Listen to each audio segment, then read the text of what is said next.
আসসালামু আলাইকুম। ওয়ালাইকুম আসসালাম। আপনাকে একটা আমি ধাঁধা বলবো, ধাঁধা যদি উত্তর দিতে পারেন তাহলে আপনার এই 1000 টাকা আমি দিব। আচ্ছা আচ্ছা দিবেন তো? হ্যাঁ বুঝুন যে হ্যাঁ, সত্যি সত্যি। আপনি তো নিয়ে থাকেন, নেন। না না না না থাক, নিয়ে থাকেন। আমরা একটা লিখতে হবে। আচ্ছা বলেন দেখি, 550 থেকে 50 বাদ দিলে কত থাকে? 550 থেকে 50 বাদ দিলে 5টা হ্যাঁ। কেমনে? আরে আমি দোকানদারি করি, তবে এইতে হিসাব আমার জানা আছে। 550 থেকে 50 বাদ দিলে কত থাকে? 5ই তো হ্যাঁ। কেমনে 5 থাকে? হিসাব দিয়ে বুঝান। আরে না ঠিকই তো আছে। 550 থেকে 50 বাদ দিলে 5 টাকা থাকে। বুঝাই দিবেন না আপনি? বুঝাইতে দিছি। 550 থেকে 50 বাদ 50 বাদ দিলে 5টি আইতে। টাকাটা জিজ্ঞেস করেন, উনি পারবে। আপনি বলতে পারবেন? এডি আমার যাবে না। পারতেন না? এই বাইরে দিন। আপনি পারবেন?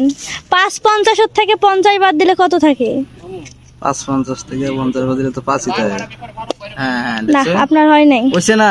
না, তাহলে টিয়া তো নেতেই নাই। তাহলে যে ভাই আছে আমরা আপনি বলেন দেখি, 550 থেকে 50 বাদ দিলে কত থাকে? অনার্স কমপ্লিট করছে। 550 থেকে 5 বাদ দিলে ওনারা সবাই 5 না, 50 বাদ দিলে। ও 50 বাদ দিলে ওনারা সবাই 5 বলছে, হয় নাই। না। তাহলে আমি ঘুরাই কমনি হ্যাঁ বলেন, দেখুন কোনটা? কমনি বলেন। 50 থাকে। 50 না, হয় নাই। কেউটা হইছে না।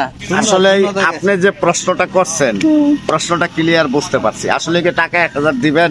হ্যাঁ দিব, বলেন। দিবেন? 100%। আপনার প্রশ্নটা হলো 550 থেকে 50 বাদ দিলে 50 কত বাদ দিলে থাকে? কত থাকে?